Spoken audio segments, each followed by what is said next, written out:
The challenge ahead of us is monumental. We need to transform how business operates. That requires very different ways of thinking and very different skill sets.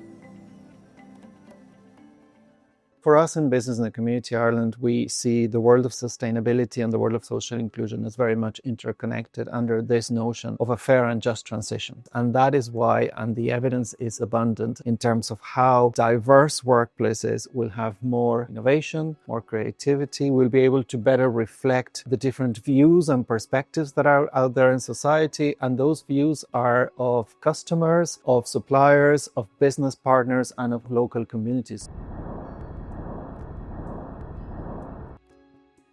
Tomás Sercovich, I'm CEO of Business in the Community Ireland. Business in the Community Ireland was set up 25 years ago. It's a non-profit organisation and its ambition is for sustainable and an inclusive Ireland. In Business in the Community, we run a number of projects, initiatives and support. So I would describe it in 3 levels. So one is collective action, and that's very much learning through sharing the best practice, but also our collective action campaigns, of which we have 2. One is around building inclusive workplaces, and the other one is around ensuring we build a centre of excellence in Ireland for climate transition plan. The second one is when we act as a sounding board to business and we advise and we guide them and we show them trends and best practices to ensure that they are continuously improving. And the third element is we are every year impacting close to 7,000 students in primary and post-primary schools all over the country, very much based on the model of a local business matching with a local school. And it's very much the transformational role that a volunteer coming from a business can have with a 9-year-old doing paired reading or math exercises, all the way to being a mentor of a young person, 16, 17 years of age, that is looking for guidance and a visibility of what that world of work looks like. And also on employment, every year we're supporting close to 600 people that face high barriers.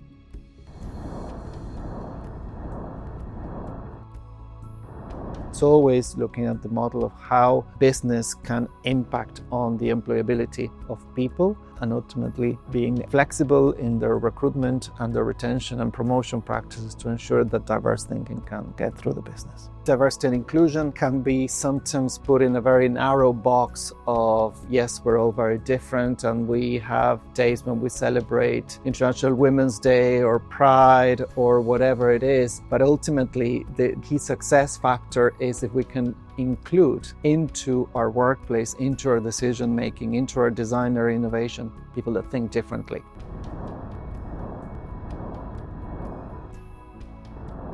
My name is Meaghan Carmody and I'm a Senior Sustainability Advisor with the Responsible Business team. All businesses rely on a stable climate and on the ecosystem services that are provided by a biodiversity-rich environment, pollination, water services, for example, clean air, things that a lot of us take for granted, but businesses rely on. And they're not luxuries. These are ultimately the backbone of a strong economic system. So by engaging in decarbonisation and activities to enhance biodiversity restoration, businesses are setting themselves up for future success.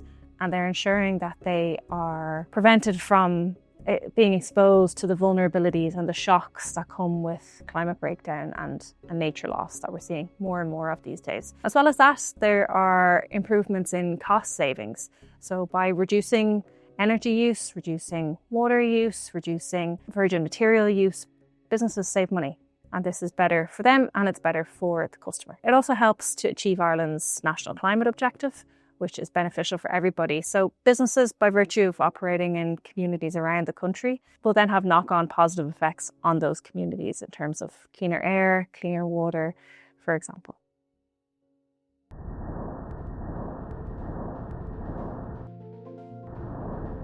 If there's one thing about sustainability and social inclusion, is that it's in constant movement. The key challenge ahead is the fair and just transition. What kind of business model do we want to have in this country? What kind of businesses do we want to develop? Ultimately, we want the most sustainable ones to be developed, and sustainable obviously from an economic perspective, but also from its impact on society, on nature and on the environment. So if we are able to develop those businesses, then that in turn will impact on the kind of people we're going to develop and attract into this country, will really want to live and work here, and that will in itself make Ireland more competitive, more successful, and have that broader sustainability. We've always believed that Ireland has the potential to be a leader in this space. We really believe that partnership between business, civil society, government is critical.